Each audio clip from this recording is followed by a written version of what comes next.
Hello बच्चों, good morning. मैं मंडल sir आपके सामने फिजिक्स की लेक्चर लेकर आया हूँ। क्लास 1 का फर्स्ट यूनिट है, यूनिट है मेजरमेंट। तो सबसे पहले हम ये जानेंगे कि फिजिक्स होता क्या है, फिजिक्स में क्या क्या कामें होती है, फिजिक्स में क्या स्टडी करेंगे। ठीक है, तो फिजिक्स बेसिकली क्या है? Physics is study of nature. Physics में हम बेसिकली नेचर के बारे में स्टडी करते और उस नेचर के मेजरमेंट के बारे में स्टडी करते। ठीक है, तो फिजिक्स में सबसे पहला वर्ड आता है physical quantity. What is physical quantity? इसको हम फिजिकल क्वांटिटी कहेंगे। ठीक है, तो फिजिकल क्वांटिटी जानने से पहले हम ये देखेंगे कि इस यूनिवर्स में बेसिकली दो चीज़ ही पाए जाते हैं। One is matter and other is energy. इस यूनिवर्स की कोई भी चीज़ देखो उठा के आप, तो इसी दो कैटेगरी में से कोई एक कैटेगरी होता है। या तो वो मैटर के फॉर्म में होता है या तो फिर वो एनर्जी के फॉर्म में होता है। ठीक है, तो फिजिक्स में हम ये जो दो मैटर है, फिजिक्स में बेसिकली हम क्या करते हैं? In universe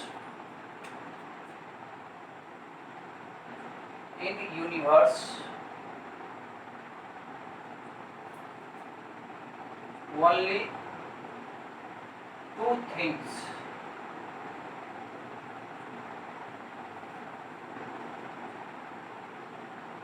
are available. Number one is matter and number two is energy. Energy ये होता है इन फॉर्म ऑफ रेडिएशन। तो everything of universe is made of either matter और एनर्जी। कोई भी चीज, फॉर एग्जाम्पल ये मार्कर हो गया, ये व्हाइट बोर्ड हो गया, ये सब मैटर है। फैन हो गया आपका, वाटर हो गया, ये सब सारे क्या है? मैटर की कैटेगरी में आता। और लाइट, जिससे आप किसी भी चीज को देखते हो, लाइट हो गया। हीट आपको महसूस होता है एनर्जी के फॉर्म में, तो लाइट हो गया, हीट हो गया, साउंड हो गया, ये किस फॉर्म में हो गया? एनर्जी के फॉर्म में हो गया। ठीक है, तो आप गौर से देखो तो इस यूनिवर्स के everythings are either in the form of matter और in the form of energy. ठीक है, दो ही फॉर्म में होते हैं। ठीक है, नेक्स्ट हम ये बात करेंगे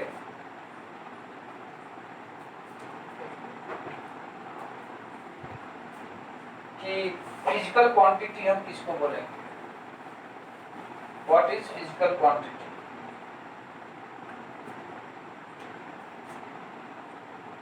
फिजिकल क्वांटिटी,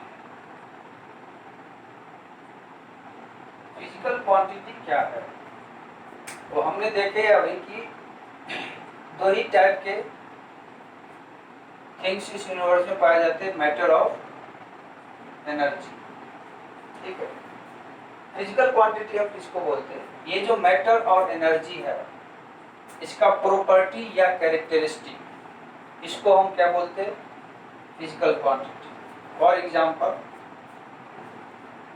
यहाँ पे मैं ये बता सकता हूँ कि ये मार्कर का एक कवर है, ठीक है, ये इतना बड़ा है, ठीक है।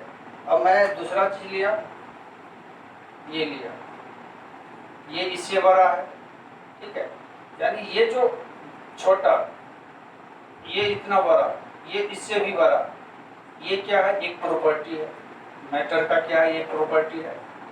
तो कौन छोटा है कौन बड़ा है इसको बताता है। तो ये जो प्रॉपर्टी है बड़ा छोटा का, इसको एक नाम देना पड़ेगा, और इसका नाम दिया गया है लेंथ। तो ये एक प्रॉपर्टी हो गया मैटर का। उसी टाइप से मैं यदि इसको अपने हाथ के ऊपर रखता हूं तो ये हमें कम दबाता है, इसके बजाय मैं कोई दूसरा चीज डस्टर ले लेता हूं, ये हमें ज्यादा दबाता है। तो ये मैटर का दूसरा प्रॉपर्टी है, ये प्रॉपर्टी का भी एक नाम देना पड़ेगा। तो इस प्रॉपर्टी का नाम दिया गया है मास। इस टाइप से फिजिकल क्वांटिटी क्या हो गया, द कैरेक्टरिस्टिक और प्रॉपर्टी ऑफ मैटर, ये क्या हो गया इसका फिजिकल क्वांटिटी। लेकिन सभी कैरेक्टरिस्टिक फिजिकल क्वांटिटी नहीं होगा, ठीक है। ऐसे कैरेक्टरिस्टिक ऑफ मैटर और एनर्जी जिसको हम मेजर कर सकते हैं वही कहलाएगा फिजिकल क्वांटिटी, और जिसको हम मेजर नहीं कर सकते उसको हम फिजिकल क्वांटिटी नहीं बोल सकते, ठीक है। जैसे किसको हम मेजर नहीं कर सकते,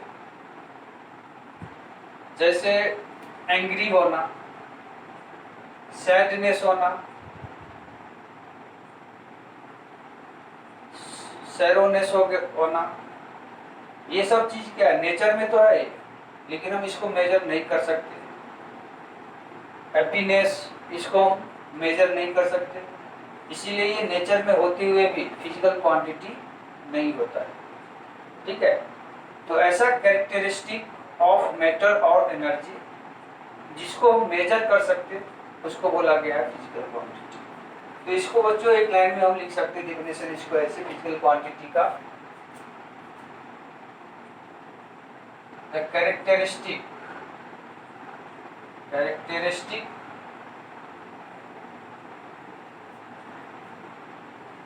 और प्रॉपर्टी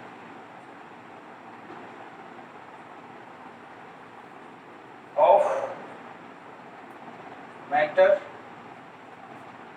और रेडिएशन बोले तो एनर्जी, ठीक है,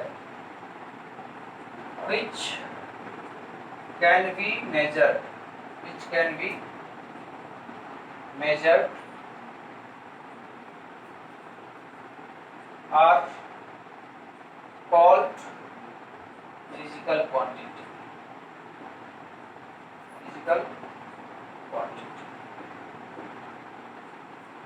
बराबर है। तो फिजिकल क्वांटिटी मैटर का वो कैरेक्टरिस्टिक या प्रॉपर्टी है जिसको हम मेजर कर सकते हैं, उसी को हम बोलेंगे physical quantity. As for example length, mass, velocity, force etcetera, ये सारे कैरेक्टरिस्टिक जो कि मैटर का कैरेक्टरिस्टिक है या फिर एनर्जी का कैरेक्टरिस्टिक है, ये सारे कैरेक्टरिस्टिक को हम मेजर कर सकते हैं, इसलिए इसको बोला गया है फिजिकल क्वांटिटी। और फिजिकल क्वांटिटी कौन कौन नहीं होगा, तो happiness,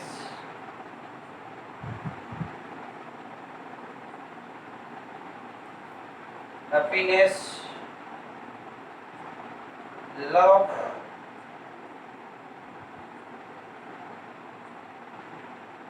angry,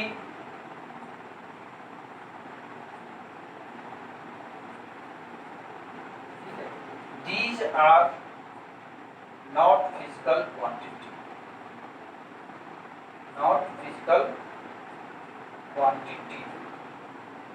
because it cannot be measured, measure, इसको मेजर नहीं कर सकते, ठीक है। So this type of characteristic of matter और energy are not a physical quantity. तो ये बात, ये डिफरेंस समझ में आया होगा, फिजिकल क्वांटिटी कौन होगा, फिजिकल क्वांटिटी कौन नहीं होगा, ठीक है। तो फिजिकल क्वांटिटी है बेसिकली कैरेक्टरिस्टिक, और ऐसा कैरेक्टरिस्टिक जो मेजरेबल हो वो हो गया फिजिकल क्वांटिटी, और ऐसा कैरेक्टरिस्टिक जो मेजरेबल नहीं हो, ठीक है, that are not a physical quantity, ठीक है। तो हमने अभी तक ओवरऑल ये देखे कि इस यूनिवर्स में दो चीज पाए जाते हैं, ठीक है, मैटर और एनर्जी, ठीक है। इस मैटर और एनर्जी का जो कैरेक्टरिस्टिक होता है, प्रॉपर्टी होता है, जो कि मेजरेबल हो, उसको बोला गया फिजिकल क्वांटिटी, और जो मेजरेबल नहीं हो that are not a physical quantity, ठीक है। तो ये हमने देखे फिजिकल क्वांटिटी क्या होता है, ठीक है। अब आगे क्या आता है इसमें,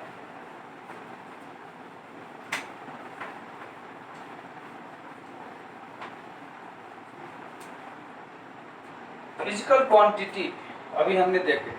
अब आता है measurement of physical quantity, measurement of physical quantity, measurement of physical quantity.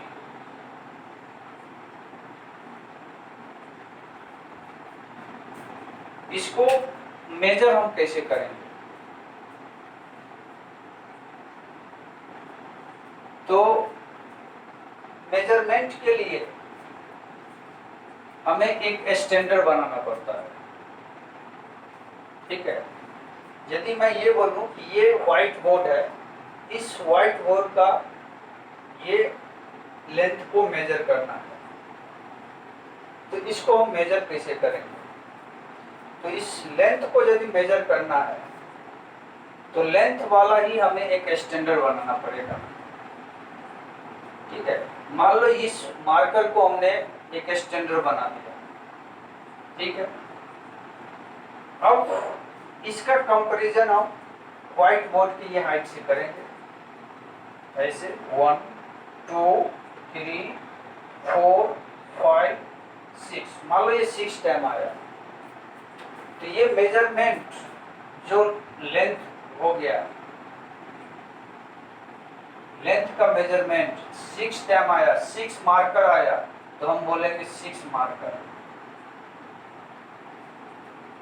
तो लेंथ यहां पे हो गया physical quantity,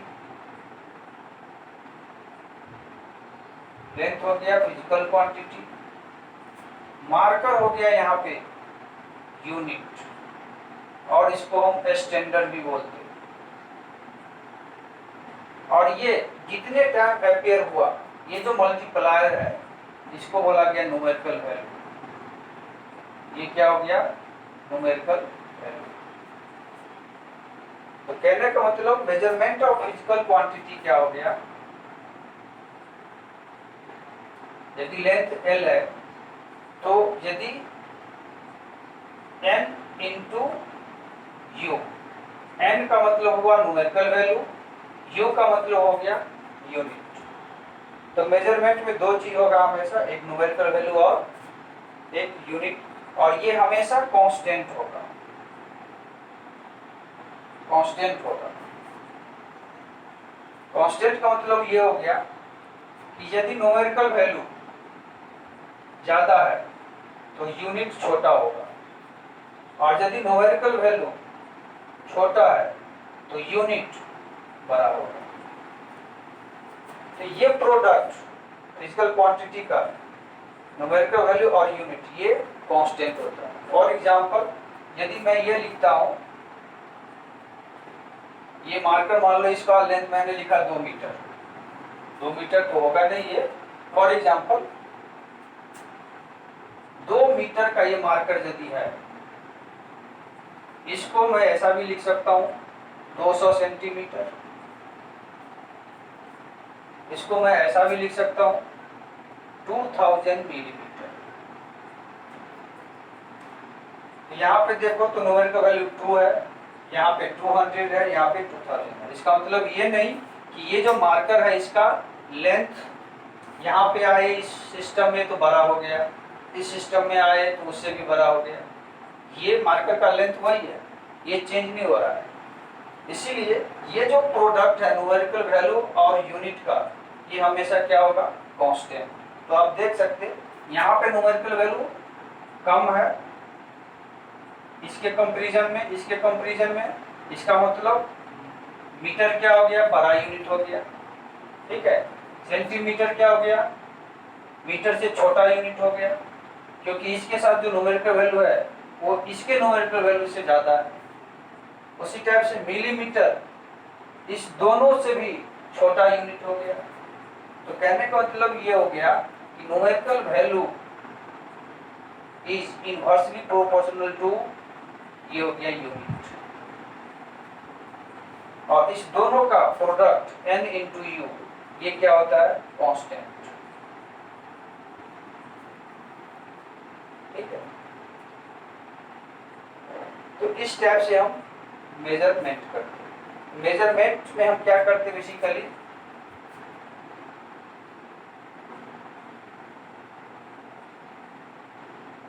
measurement is comparison of standard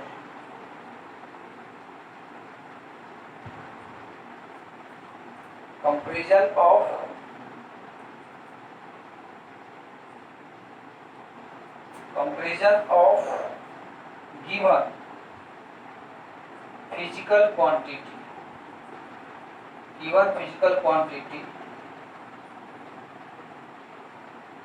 with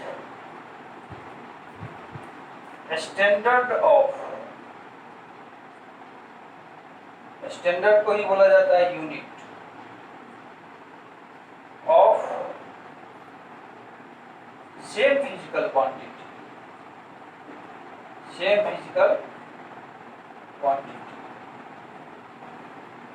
ये हो गया मेजरमेंट ऑफ फिजिकल क्वांटिटी। तो measurement of physical quantity is comparison of given physical quantity with standard of same physical quantity। यदि हमें लेंथ मेजर करना है तो एक लेंथ वाले चीज का ही हम स्टैंडर्ड फिक्स कर सकते हैं। मास वाली चीज को हम स्टैंडर्ड नहीं बना सकते लेंथ मेजर करने के लिए, ठीक है।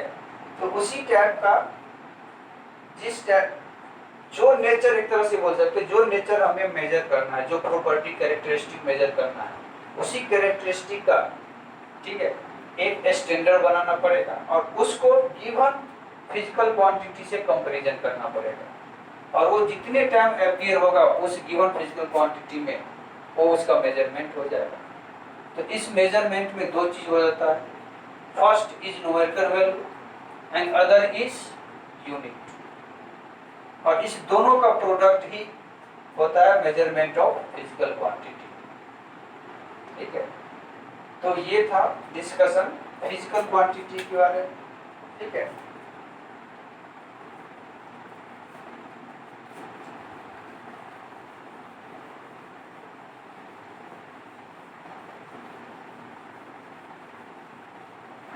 अब हम देखेंगे इसमें system of measurement. Next topic इसमें आएगा सिस्टम ऑफ मेजरमेंट।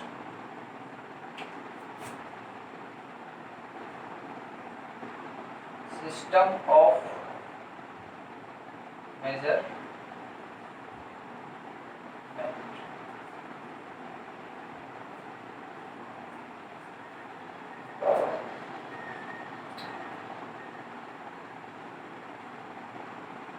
तो सिस्टम ऑफ मेजरमेंट में हम ये देखेंगे कि दो टाइप का फिजिकल क्वांटिटी बहुत है वर्ल्ड में, तो सभी का यूनिट अलग से याद रखना, अलग से बनाना ये पॉसिबल नहीं है, ठीक है।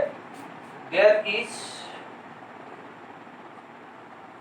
large number of physical quantity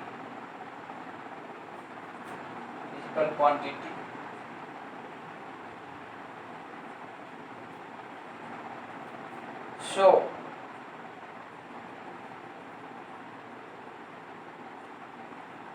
unit of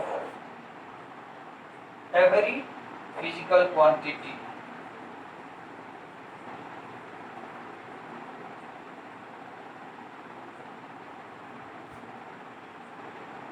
so unit of every physical quantity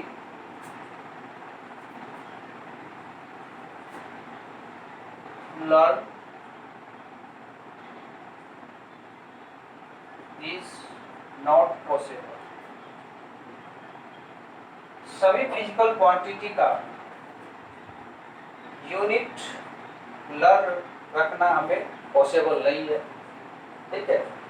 there is large number of physical quantity so unit of every physical quantity to learn is not possible, ठीक है।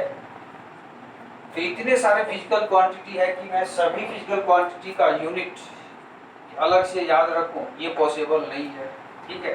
इसलिए इसको दो part में divide किया गया है, ठीक है। ये जो फिजिकल क्वांटिटी है, फिजिकल क्वांटिटी, इसको दो पार्ट में कन्वीनियंस के लिए डिवाइड किया गया। पहला जिसको बोला गया fundamental physical quantity, fundamental physical quantity, और second is derived physical quantity.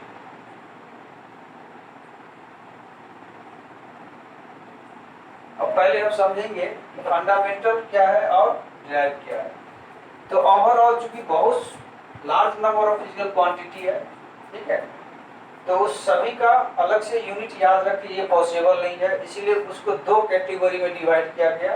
One is called fundamental physical quantity and other is called derived physical quantity. अब हम दोनों को अलग अलग से समझेंगे, बारी बारी से समझेंगे। What is the physical fundamental physical quantity and what is the derived physical quantity, ठीक है। तो बच्चों आगे हम देखते हैं fundamental physical quantity. What is fundamental physical quantity, ठीक है। तो अब नेक्स्ट हेडिंग लगा सकते हैं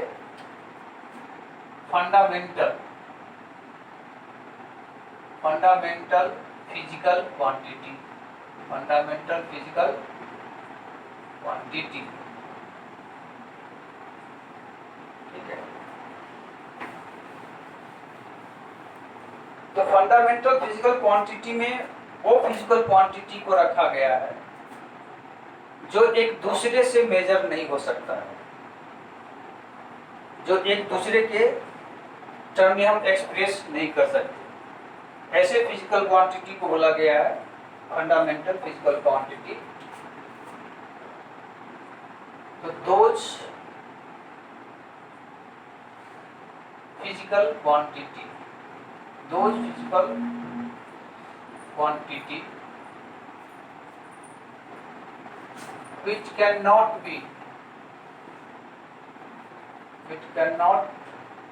be expressed, which cannot be expressed in terms of other physical quantity, other physical quantity,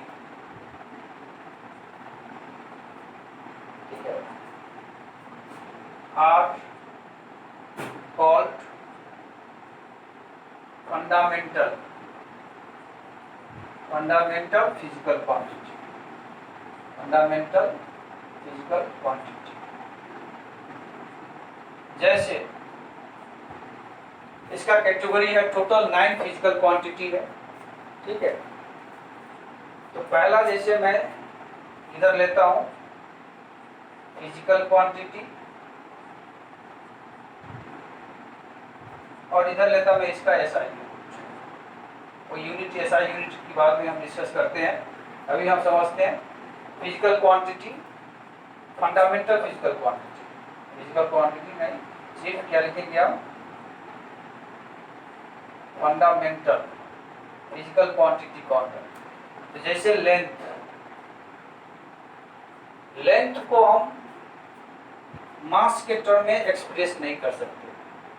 2 metre length है तो उसको मास के टर्म में नहीं एक्सप्रेस कर सकते, मास को लेंथ के टर्म में हम एक्सप्रेस नहीं कर सकते। उसी टाइप से लेंथ को यदि हम करंट इलेक्ट्रिसिटी से एक्सप्रेस करना चाहे तो नहीं कर सकते। तो ऐसे फिजिकल क्वांटिटी जो एक दूसरे फिजिकल क्वांटिटी से एक्सप्रेस नहीं हो सकता, ऐसे फिजिकल क्वांटिटी को बोला गया है फंडामेंटल फिजिकल क्वांटिटी। लेंथ को हम मास से नहीं रिप्रेजेंट कर सकते, मास को लेंथ से नहीं कर सकते, ठीक है। तो पहला हो गया लेंथ, जिसका एसआई यूनिट होता है मीटर, ठीक है। इसके बाद मास, इसके लिए भी एक अलग यूनिट है जिसको हम लेंथ से मेजर नहीं कर सकते, लेंथ के टर्म में हम या मीटर के टर्म में मास को नहीं बता सकते। तो ये भी एक अलग फिजिकल क्वांटिटी हो गया इसको, और इसका एसआई यूनिट हो गया केजी, किलोग्राम, ठीक है। तीसरा है टाइम। टाइम को भी हम लेंथ या मास के टर्म में रिप्रेजेंट नहीं कर सकते, ठीक है। इसीलिए इसको भी रखा गया है फंडामेंटल फिजिकल क्वांटिटी में, और इसका एसआई यूनिट होता है सेकेंड, सिंबल हो गया एस, ठीक है। इसके बाद करंट इलेक्ट्रिसिटी, करंट इलेक्ट्रिसिटी, इसको भी हम लेंथ, मास या टाइम के फॉर्म में हम रिप्रेजेंट नहीं कर सकते। ये 3 फिजिकल क्वांटिटी से हम इसको रिप्रेजेंट नहीं कर सकते, इसका अलग ही मेजरमेंट होगा, ठीक है। इसलिए इसके लिए अलग से यूनिट बनाया गया, और इसका यूनिट है एम्पियर, ठीक है। ए से हम रिप्रेजेंट करते, ठीक है। उसके बाद आता है टेम्परेचर। टेम्परेचर भी ऐसा फिजिकल क्वांटिटी है, ऐसा नेचर है जो ये सारे से हम रिप्रेजेंट नहीं कर सकते। तो इसके लिए भी अलग यूनिट बनाया गया, ठीक है। इसका यूनिट बनाया गया केल्विन, कैसे रिप्रेजेंट करते, ठीक है। तो कितने हो गए, 5 हो गए। Current, electricity, temperature, luminous light जो हमें दिखाई, जिससे हमें दिखाई भी देता है। लाइट, लाइट क्या है, लाइट किसी भी चीज में पड़ने से हमें दिखाई पड़ता है, ठीक है। तो लाइट को भी हम ये सारे फिजिकल क्वांटिटी से हम मेजर नहीं कर सकते, तो इसके लिए भी अलग यूनिट बनाया गया, इसको बोला गया लुमिनस इंटेंसिटी, लुमिनस इंटेंसिटी, और इसका यूनिट होता है कैंडेला, सीडी, ठीक है। लुमिनस इंटेंसिटी लाइट का हो गया। इसके बाद आता है अमाउंट ऑफ सब्सटेंस,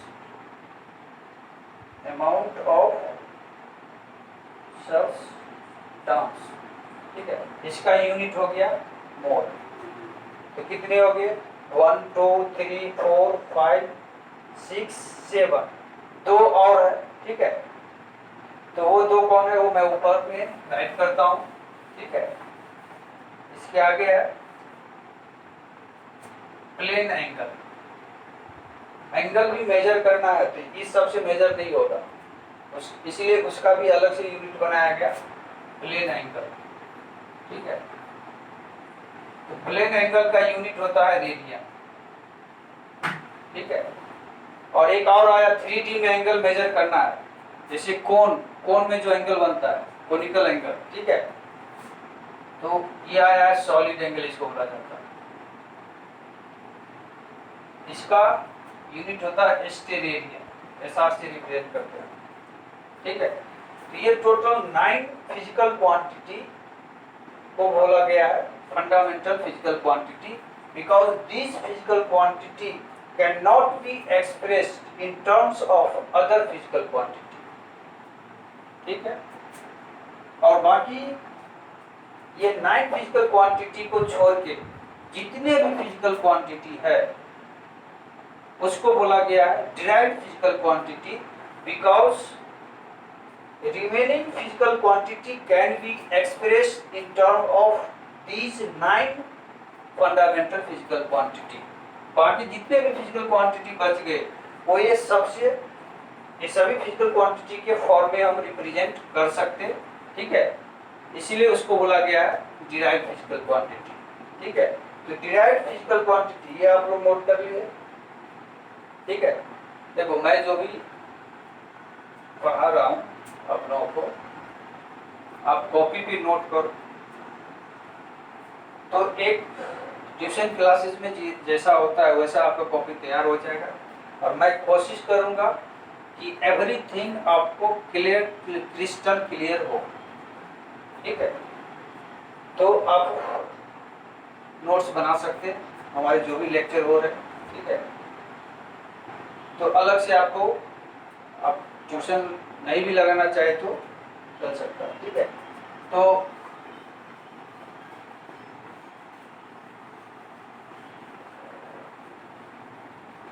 ये हो गया हमारा फंडामेंटल फिजिकल क्वांटिटी। रिमेनिंग जो हो गया वो हो गया डिराइव्ड फिजिकल क्वांटिटी। तो डिराइव्ड फिजिकल क्वांटिटी क्या हो गया?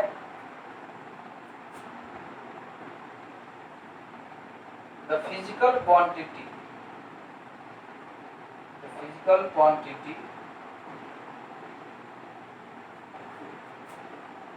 which can be expressed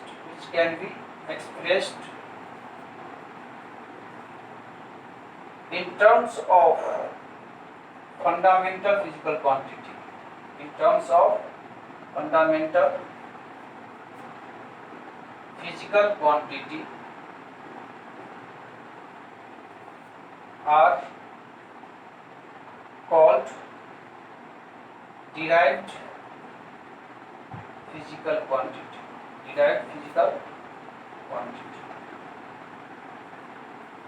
ठीक है। तो डेफिनेशन से क्लियर है, ऐसा फिजिकल क्वांटिटी जो फंडामेंटल फिजिकल क्वांटिटी के टर्म में रिप्रेजेंट कर सकते हैं, ठीक है। Those are the derived physical quantity. As for example velocity का यूनिट क्या होता है? वेलोसिटी क्या होता है? Distance by time. इसका यूनिट होगा मीटर पर सेकंड। मीटर देखो लेंथ का यूनिट है, सेकंड टाइम का। ये दोनों क्या है? Fundamental physical quantity. इसके टर्म में वेलोसिटी का यूनिट आ गया। Acceleration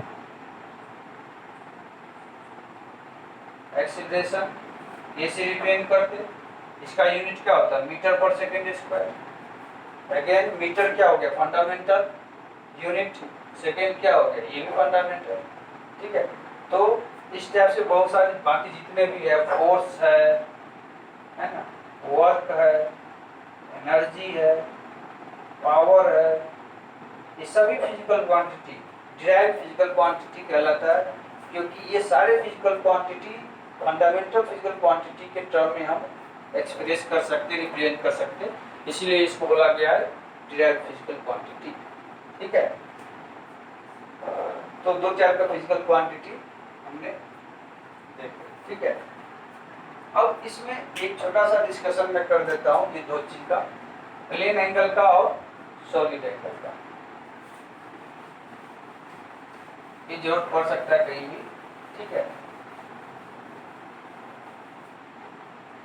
plane angle and solid angle.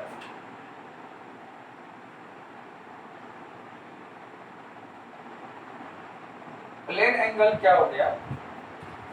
Angle between two arms, है ना। ये दो आर्म्स है, इस दोनों के बीच में दो फिंगर जो है, दो फिंगर के बीच में एंगल बना, ये एक प्लेन में हो सकता है, ठीक है। तो इस टाइप का एक प्लेन में दो आर्म के बीच जो एंगल बनता है उसको बोला गया है प्लेन एंगल। ये इसका मान लो लेंथ L है, ये रेडियस R है, ये एंगल थीटा है। तो थीटा को बोला गया plane angle, theta is plane angle. इस थीटा को लिखा गया है length of arc upon radius, ये फॉर्मूला प्लेन एंगल। बस अब देख लो, मान लो फॉर एग्जाम्पल सर्कल की बात करता हूं, तो सर्कल के लिए प्लेन एंगल क्या होगा? तो सर्कल में लेंथ ऑफ आर्क क्या होता है? लेंथ ऑफ आर्क सर्कल में क्या होता है? Circumference 2 pi R upon radius R, ये आर कैंसिल, तो कितना निकल गया इसका प्लेन एंगल? 2 पाई। यदि मैं सेमी सर्कल लेता हूं, दूसरा एग्जांपल, सेमी सर्कल, इसका जो लेंथ ऑफ आर्क होगा वो कितना होगा? सर्कल का हाफ, यानी इसका लेंथ ऑफ आर्क क्या हो जाएगा? पाई आर अपॉन रेडियस कितना? आर, आर से आर कैंसिल, पाई रेडियस, इसका प्लेन एंगल निकल। क्वार्टर सर्कल का निकालना है, ये क्वार्टर सर्कल है, तो ये पूरा सर्कल का 1/4 है, तो इसका यदि प्लेन एंगल निकालना है तो इसका 1/4 कर दो, 2 पाई आर का 1/4 कितना हो जाएगा? Pi r by 2 upon r, r से आर कैंसिल, क्या निकल जाएगा? पाई बाई 2, ये से क्या निकल गया? Plane angle. ठीक है, ये हो गया प्लेन एंगल।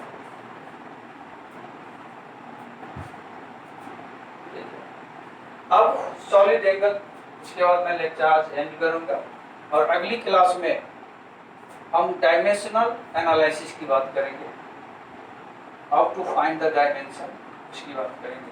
ठीक है,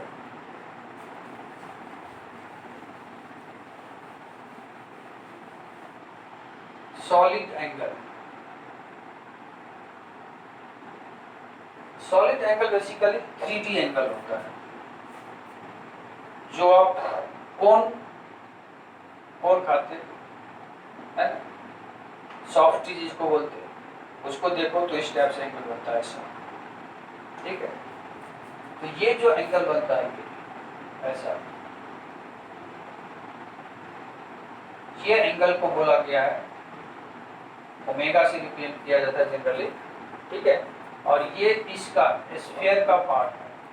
ठीक है, तो यहाँ सॉलिड एंगल इसको ओमेगा से रिप्रेजेंट करते हैं, और इसका फॉर्मूला है area of arc upon radius का स्क्वायर, ये है इसका। और मैं स्फीयर की बात करता हूँ, as for example,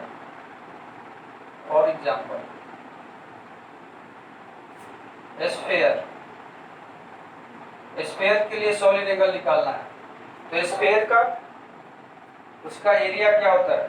4 pi r square upon radius r square से कैंसिल, ये 4 पाई, इस टाइप से निकल गया सॉलिड एंगल। ठीक है, तो ये था प्लेन एंगल और ये था सॉलिड एंगल का, ये फॉर्मूला याद रखो, सॉलिड एंगल फाइंड हो जाएगा। ठीक है, तो थैंक यू, आज मैं क्लास यहीं पे ओवर करता हूँ। ठीक है, अगली लेक्चर में हम लेके आएंगे डायमेंशनल एनालिसिस, फिर इसमें प्रॉब्लम चालू होगा। तब तक के लिए गुड नाइट।